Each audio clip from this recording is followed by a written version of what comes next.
अस्सलाम वालेकुम नाज़रीन, गिरदो पेश पर आज की वीडियो के साथ मैं हरुद्दीन रज़ी। अगर आपने पहली मरतबा हमारा चैनल देखा है तो आप इसे सब्सक्राइब भी कीजिए, बेल आइकन को क्लिक भी कीजिए। हमारी वीडियो रोज़ाना शाम 5 बजे आपकी खिदमत में पेश की जाती है। आज आपको एक गज़ल सुनाना चाहता हूँ और वो गज़ल है मेरी किताब जितना धड़का हूँ तेरे सीने में से। जो एक चाँद है रोशन बचा के लाया हूँ, जो एक चाँद है रोशन बचा के लाया हूँ, कहीं से अपना ही जीवन बचा के लाया हूँ।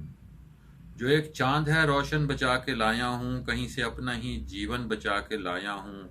तमाम लोग ताक़ुब में थे जवानी के, तमाम लोग ताक़ुब में थे जवानी के, बचा हुआ था जो बचपन बचा के लाया हूँ। तमाम लोग ताक़ुब में थे जवानी के, बचा हुआ था जो बचपन बचा के लाया हूँ। अब बुझा के फेंक दिया दिल कहीं सलीके से, बुझा के फेंक दिया दिल कहीं सलीके से, तुम्हारे नाम की धड़कन बचा के लाया हूँ। मैं अपने आप में गर्काब हो गया हूँ मगर, मैं अपने आप में गर्काब हो गया हूँ मगर, वो कह रहे हैं कि सावन बचा के लाया हूँ। और ज़मीन तंग हुई जा रही थी लोगों पर, ज़मीन तंग हुई जा रही थी लोगों पर, रज़ी मैं अपना ही मदफन बचा के लाया हूँ।